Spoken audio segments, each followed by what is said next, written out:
So here we are, episode 1 of the Liberty Room. I'm smiling like an idiot already. we're pretty excited if you can't tell. So I'm Mike Walls. Hopefully some of you guys know me. This is Mike Bendit. No one knows me. No one knows. Okay. Oh, okay. All right. I'm pretty sure some of you do. Now, we do have another member of the team. He's off camera. He's our studio engineer, Stephen Forse. He's actually the guy who provided the equipment. He's spinning the ones and twos, making sure we sound great and that I don't look too fat on camera. Big shout out to Stephen. Huge shout out. Without the technical side of it, again, we'd just be two putzes talking to our iPhone. So Yeah. big shout out, big thanks to Stephen Indeed. for what he's doing, because without it we wouldn't even have this, obviously. So we're thrilled. We're thrilled to be kicking this thing off. I know we've teased it a few times. But I wanted to share just a little bit of backstory, right? Peel the curtain back just a tad right off the bat. These things don't happen in a vacuum. These things don't happen by happenstance. It's Mike's brainchild. And I'd like for him to explain a little bit about how we came to be sitting here in front of you today. My original plan was to have my own show without you. I'm out. I figured it would be boring with just one person, and I want to have a creative outlet where we can talk about things that interest us that you don't get on social media. You know, you get on Facebook, you get on whatever platform you're on, you spin off a tweet or a post, and it goes out into the ether, and there's no creativity in that. Anyone can copy and paste. Anyone can plagiarize or lift things they've heard and pass them off as their own. But when you get into a situation where you're in front of a camera, you're recording it, people can listen to it over and over again, hopefully, you can't be fake. You can't plagiarize. You have to be real. You have to be coming from, people have to believe that you actually believe what you're saying. And so I wanted to do something where, as we talked about before, Not the cliche keyboard warrior just banging away from mom's basement. And I've said it before, I work in accounting. It's so boring. And it sucks the soul right out of me. And so I wanted an outlet to where I could share an experience with someone that, we've only met a few times in person. Right. But, we seem to interact well and have a good rapport. And I liked the fact that you're so passionate about a topic that I'm passionate about, but my whole world doesn't revolve around it. And I know that yours doesn't, I know that's not the axis that your whole planet spins around, but you're so passionate about libertarianism and freedom and just everything having to do with that, which we could sit here and we could rattle off 100 topics, right, and get nowhere. And so I wanted to be able to drill down every time we have this show about a topic or two or three, and then that way people can interact with us on social media, give us their opinions, ask us what they want to hear. I just wanted to interact better. Yeah. We talked about it before, with your Facebook posts. They're really good. They're well thought out. You compose this meaningful, this thoughtful post where you lay out point after point after point of the things that you believe, and people read 3 or 4 words of it and they go down this rabbit hole of name calling. And so I thought that if you had the ability to be live, be on camera, you'd be able to get your message across, which I think more people need to hear, especially young people, because they are, if you're somebody that's 50 or 60 years old, the likelihood of us changing your opinion is, what do you think that is? Yeah, it's not good. Slim, 0. But somebody that is young and impressionable, they're the ability for us to influence them we don't want to say to think like we do, but to at least to start to look into these other things that they're not taught in school, I think is going to be really beneficial to people. And that's at the end of the day, I want to help people and not be condescending about where I've come from, but allow someone like yourself who has a lot of knowledge to give that knowledge. Yeah, perfect. So to dovetail off of that, I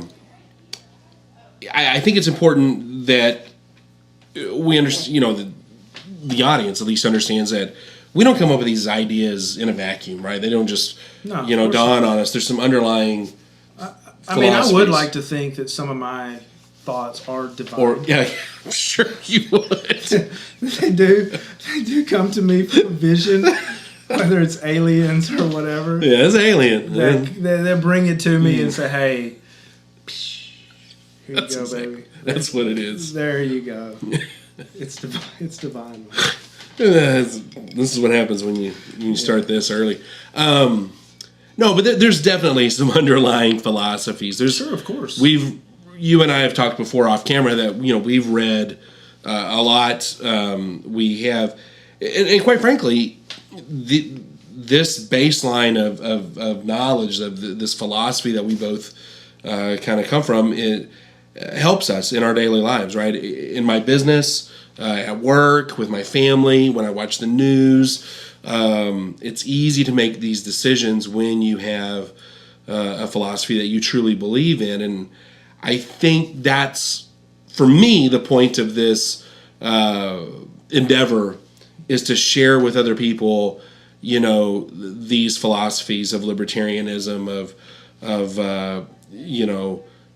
Austrian or Chicago School of Economics, topics that we'll obviously get into later, but that ground us and help us make these daily life decisions. At the end of the day, we're both rooted in individual freedoms, individual responsibilities, and liberty, right? Absolutely. We both believe that we are personally responsible for our lives and that we are individually the most capable of making decisions for ourselves. Certainly. And circling back to my original thought process of how we could put this together, I saw you being a great counterpart in that I've had my own businesses before, so I've lived that experience that you live now, but I'm coming from a standpoint of I work for somebody, right? I work for a company, and you have a business that you own, and so you cannot separate your philosophy from the way you run your business. Right. And I think that is really, really important for people to understand, is that there are real world ways to apply your philosophy, your philosophical, educational. There are ways to apply those things to the real world, because you cannot, there's a topic of, say, minimum wage, which is a big thing right now, right? That is something that if you had the philosophy that politicians have, you would go out of business. Yeah, right? It's ruinous. Yeah, you would ruin yourself. So you have to apply some common sense, which, does it exist anymore? That's another topic for a whole show. But you have to apply some real world experiences, and then you have to take your philosophical points of view, and you have to meld those two together. And I feel like that is what is missing from education today, is actual real world experience when it comes to how young people consume information and consume knowledge. And having someone like yourself that you can have all these different points of view that you've come up with over so many years. I remember we talked about your grandfather and your dad, which I thought was really interesting because everything that I've learned has kind of been, I didn't have somebody like that, which I thought that was really interesting, that you actually had someone that you were very close to kind of guide you and teach you those things, but you had to go out and experience that for yourself. You couldn't just take what they said, right? Because it's kind of the most common thing when you're young is anything your parents or your grandparents tell you, you kind of say, well, they don't know what they're talking about. Right. They're old. They don't know. But you actually had that. So I found that interesting. Talk about that a little bit, about where some of that came from, because I found it pretty fascinating that you had that experience, because it's not something I had growing up. Yeah, so, I grew up in a conservative community. My parents were, Republicans, but they weren't, necessarily political. We didn't talk a lot about politics at home. They're not your check pants country club Republicans. No, not at all. We're, lower middle class, working family. But the community was pretty conservative, right. As you all know. And, but so my grandfather was quite active, very, very, very smart man. He was a Rhodes Scholar, was in the Army during World War II, and one of the most brilliant men I've ever known. And from a young age, I didn't know it at the time that he was teaching me, these philosophies and these fundamentals, but that's what he was doing. But he would always quiz me and question me, and then share this information and make me think, right? Why does the world work the way it does? And as I got a little bit older, I started understanding that, he was a big believer in Ron Paul, supported those ideas. He was a voracious consumer of Austrian economics, Ludwig von Mises, also Chicago, Murray Rothbard, Hayek, Milton Friedman. The list goes on. As far as some which of in his these, day and time was not the norm. Certainly not the norm. No, as a matter of fact, they were the fringe. Right. And in most cases, everything fringe that they were talking about has been, really, if you look at it, implemented over the last 30 to 40 years. Yeah. And so I find that really fascinating that you had that background. So I'm sorry to interrupt you. Keep going. No. It's, and he was, he worked at Dow Chemical. Right. He worked as a chemist. Nothing spectacular in terms of, he wasn't a great businessman or anything like that, but he was a true intellectual. And what he realized is, in order to be free, in order to have rights, in order to live as our Creator intended, there were certain rules, there were certain philosophies that had to be adhered to. Right, and what were those? So, or how did he define those? Yeah, well, he was the one who first taught me the term libertarian. Okay. And I think it's important to understand that libertarian is a political party, but it's also a philosophy. Sure. Just like Democrats are a political party, but the philosophy may be called liberalism, right, or progressive. Sure. Republican is a political party, but you might call them conservative as their philosophy. So when we talk about libertarian or libertarianism, I think it's important that we denote that if we're talking big L libertarian, which is that's a party, right? But if we're talking small L libertarian, that's the philosophy. Okay. Not all small L libertarians are big L libertarians. And there's a good mixture. If you look at Democrats, Republicans, they tend to, if you ever really dig into what they're saying, a lot of what they believe kind of flows through the small L libertarianism. Sure. And now, do they put that into practice? Not necessarily. But I think that having that background that you have definitely. So, for example, how do you put that to your kids? Yeah, if they'll listen. Yeah, no, I think it starts day one with the kids. It's also the same with my employees, right? Okay. So you even go a step further. You try to which I thought was interesting, which we talked about previously, that you actually try to tell the people that you employ not how to think or what to believe, but you really try to get them to think for themselves in a way. So talk about that a little bit, because I find that fascinating, because I employed people, and I never tried to I didn't try to tell them anything other than to do their jobs, which, good or bad, indifferent, it's just a style of management, right? Yeah. But I find that fascinating that you actually go that extra step, because in a way it is what this podcast is about. It's trying to help people. It's trying to teach people without being a teacher, so to speak, because you're not standing there in front of them. It's not like, I can't imagine at your home healthcare business how you have 10 minutes every morning of Mike's talk. Yeah, it really doesn't work like that. No, but I mean, how do you do it with people that work for you? Yeah, because that there's a power dynamic there, right? You sign their paycheck. Well, they're going to say whatever the hell you want them to say, if it means they think that they're going to get paid more, or they're going to get paid less if they don't.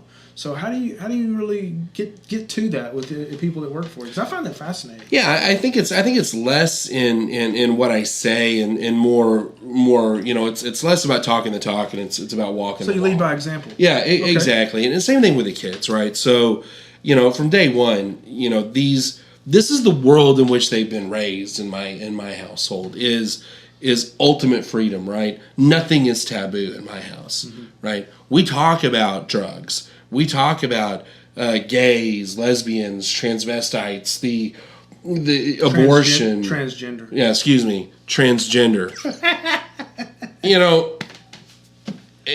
We talk about all these things and things that a lot of people would consider, politically incorrect or maybe not topics that children should be introduced to. And I say bullshit to that, right? I mean, sure, of course. This is the world in which we live in. And as our parents told us, the world isn't fair, right? And we can't make it fair. It's going to eat us alive if we try to do that. So we have to, for me, it was, how do I better understand the human condition? And then there's the greed part about it, right? I want to better my life. So the more I understand how humans make decisions, the better I can succeed in negotiating with them to create outcomes that benefit us all, right? And I don't want to get too deep into, we have a lot of episodes coming, I hope, so I don't want to get too deep into the weeds here, but having these basic economic and political philosophies guiding how I do things, I feel is what's made me successful. I'm happy as a person. I feel like I'm successful as an entrepreneur.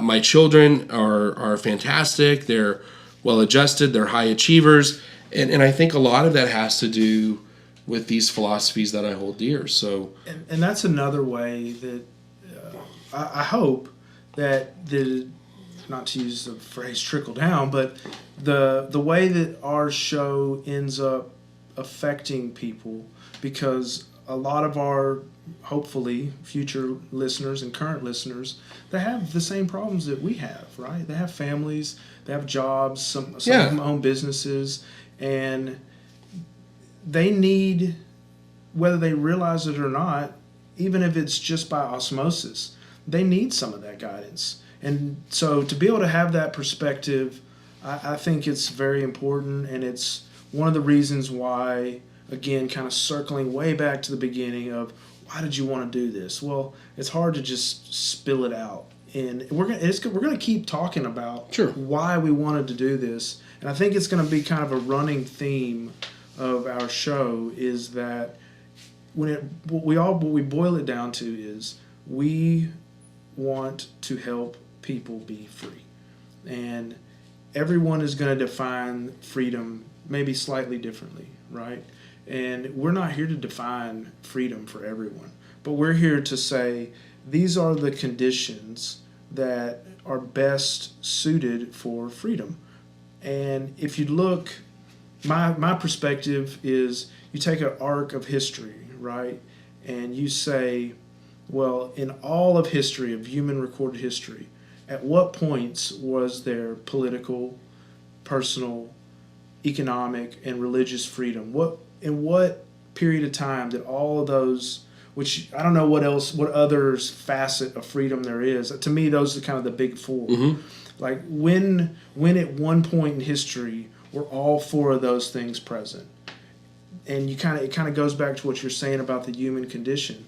The human condition is suffering, essentially. If you really look at all of history, it's disease, it's famine, it's war, and oppression, whether it's top-down political or just from oppressive companies that exploited people for their labor, like it's going on right now. I mean, even in 2021, the bulk of humanity is not free.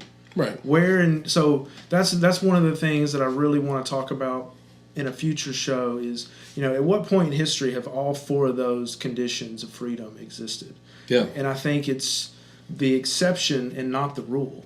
And I believe that once our viewers kind of get exposed to that, maybe there's going to be a little bit, what I would like to do is influence people to kind of change their thought process about how they perceive freedoms and really start to appreciate them. Because if you don't want to wear, let's just take a mask, for example. There's medical, there's scientific data that one side or the other of the masks. But if you don't want to wear one, shouldn't you have the freedom to not wear a mask? Right. And are you infringing on someone else's freedom when you don't wear a mask? Because that other person may not want to breathe again, scientifically, they may not want to be around you if you don't. Well, and we all have an answer to that, right? It may be an emotional response to that. It may be a philosophical. And I think what we're both getting at here is that's a very, very simple decision to make if you approach it from this philosophical standpoint, where you can, from a logical standpoint, right? And I'm not going to give you my answer to that. I think a lot of you know my answer to that, probably Mike's. But the reality is, when you have a root philosophy based in individual responsibility, individual freedom, questions like that are easily answered. Sure. And you can take a lot of the emotion out of it. And I think we agree, and I think a lot of the people who might be listening would agree that there's too much emotion that's driving policy today, right? Sure. I think most of us would agree that our politicians probably are not working in our best interest, that they're not paying attention to the unintended consequences of their actions. I mean, I think Republican, Democrat, from all walks of life, I think we can all agree that the United States of America is extremely special. Sure. That we are an incredibly unique experiment, an experiment based upon certain fundamental rights, and that the people who are running the show right now are not doing a very good job of it. I would agree with that statement. Right. So the question then, of course, is how do we deal with that? And then I think long term, right? Can we really affect change? That's the goal of what I think of this show is, even if it's just one person that we get to light bulb to come on and say, wow, when did we really have all four of those areas of freedom? Is it today? Do we have those political, economic, social, and religious freedom? I would say you could rate each one of those on a percentage, right? Do we have 100% of each one of those? No. Is it utopia? Yeah, probably. It is to say that you're going to have 100% freedom to do whatever you want in any one of those four areas. But I think the necessary maintenance to maintain a free society, there's a certain few elements that are necessary that you have to adhere to. And like what you're talking about, personal responsibility, a self-denying principle. You're a business owner. If you want to go out and spend the money that your company brings in on a $1 million home, you're free to do. Can you please? You're free to do that, but what consequence is that choice going to have for you? And that's kind of the thing that I think that if we can kind of get people to start to ask those questions just even a few times, because our lives are so busy. You have a stack of, for most people, you have a stack of bills that come in every month. You work your 40, you work your overtime, whatever it is that you have to do to get all those. Kids, soccer, baseball. Got all these different things. And that was, again, I keep kind of going back to why I wanted to do this show. It's to try to give people an outlet, even just myself, to try to appreciate and take, whether it's an hour or 50 minutes, however long our shows end up being, to take that time and think about, well, how can I exercise my freedoms? How can I enhance my freedoms? And not in a way to just be able to do whatever it is you want to do. Yeah, I want to sit on a beach all day and drink 1792 because it's pretty damn good. Not a bad way to go. You know, but you're not going to get there without first denying yourself something. Yeah. You're not going to get there without being personally responsible, short of, you know, grandma or grandpa dies or daddy or mommy dies and leaves you this massive fortune that they worked their ass off to get. Yeah. Or, you know, however many generations ago worked their asses off to get it so that you can just go sit on a beach. Well, in the real world, for the overwhelming majority of people, we have to do something to get there, right? And so I look up to anybody that's in business for themselves, because I did it for about 12 years, and it was difficult. It was never easy.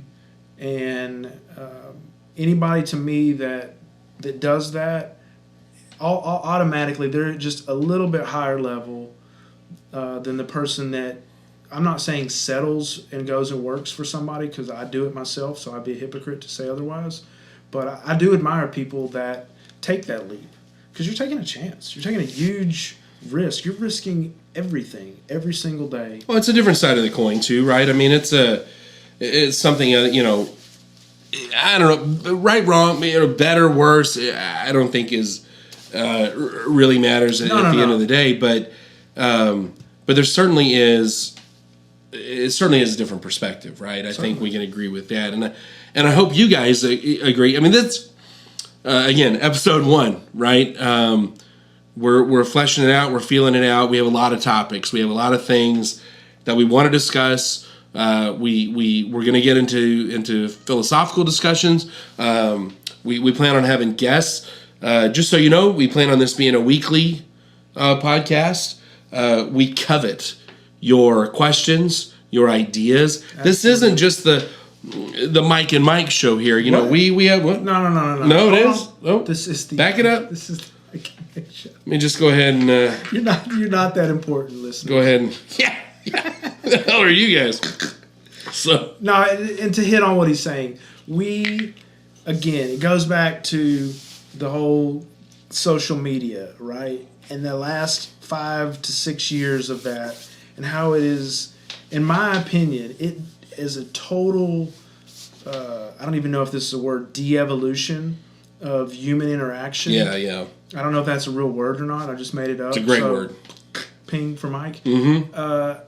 I think that format really is at the heart of one of the inspirations for me, is to take away the me versus you, us versus them aspect of it. We want this to be as interactive as possible. Yeah. Eventually, we hope to get to a technological point with the show where we can, be live and be interactive. Absolutely. With people. I mean, that would be fantastic to be interactive with people in real time. But for the time being, it's going to be up to you, the listener, to give us your feedback. Tell us we suck. Tell us we're awesome. Tell him. He sucks. Tell us what you want us to talk about. Tell us what you want to be informed about. And you have two people that, we talked about this before, and this isn't to, make one person different than the other, but like I have a master's degree, so I've put in a tremendous amount of time in formal education, right? I have no degree. But you have real world experience that to me is just greater than or equal to.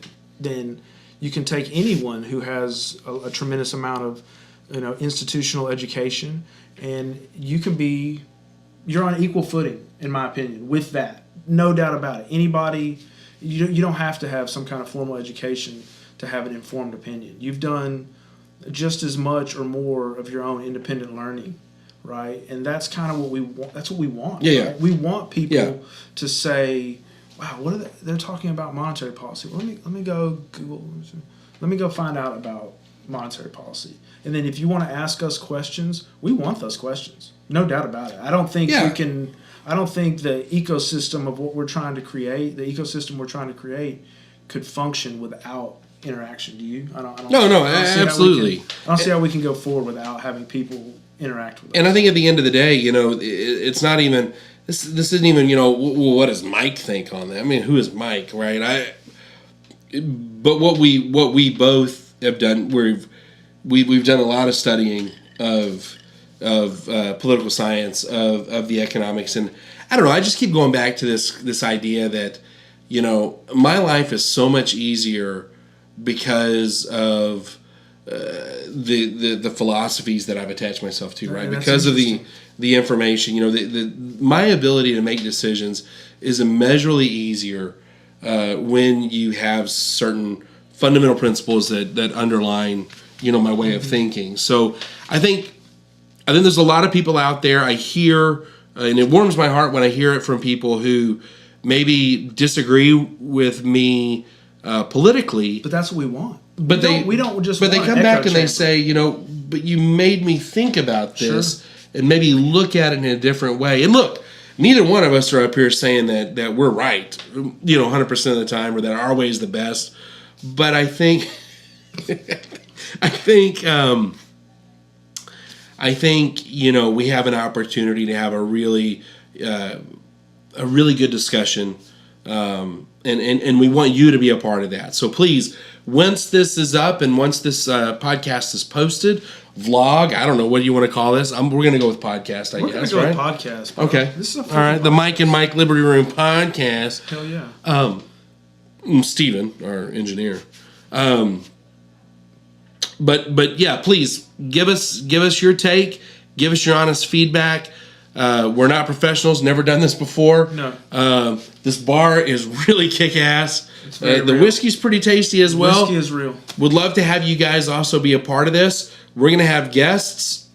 All are welcome. You don't have to be anybody fancy or in particular, although Mike really likes fancy people. I like fancy. That's how he goes. And, to tie that off, cauterize that part of our segment, Ow. We want opposing viewpoints. Yeah, for sure. An echo chamber is what has been, in my opinion, so destructive to discourse, interpersonal relationships. I bet every single person, the tens of people that might potentially listen to this, have had at some point in the last, let's just say 4 or 5 years, somebody that they've known maybe for many, many years, whether it's family or friends, that they no longer talk to. Yeah. Because of the dynamic of the echo chamber. Mm-hmm. And that is, again, one of the things that we really, we've talked about this off the show, and the main thing we want is people that don't agree with what we're saying, people that have an opinion that they have put together just as well as you've put yours and I put mine together. We want that. Yes. We welcome that. As a matter of fact, that is going to be, in our view as co-hosts of the show, probably the most impactful part of this. Yeah. I think. Yeah, I agree 100%. And what we do not want to be, you must be a libertarian, in order to succeed in the world. No, that's not it at all. We want to have conversations. We want to look at things from different perspectives. We covet that. I love when someone comes to me and has a unique perspective on something. I'm like, holy cow, man! Anytime someone can show me something I haven't thought of before, man, it's mind blowing, and I love that. And we're pretty open minded individuals here, so. I think that's an important question that I wanted to start off with. Almost was, are you open to having your mind changed? Yeah. Is there how many, all the different things that you love and enjoy, topics, points of view, is there anything that you're not willing to have your mind changed about? Yeah. And I would like to think that. No, we just started with this. Yeah. Yeah, I would like to think the answer for me is no. I change my mind. Yeah. Change my mind. Convince me. Give me a reason. Because that's what's missing today, in my viewpoint, is people trying to persuade others to take their point of view. More times than not, it is someone trying to impose their point of view, and that goes back to liberty. That goes back to freedom. Mm-hmm. It's the freedom to make your own mistakes. It's the freedom to be persuaded, to allow yourself to be persuaded. Yeah. And I think that if we can accomplish that here, it's going to be a win. And at the minimum, we're going to have a ton of fun. And at the maximum, we're going to change one person's outlook, one person's life. And it might be one of us.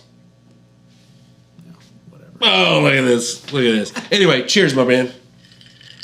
Thank you. Liberty Room. We'll see you next time.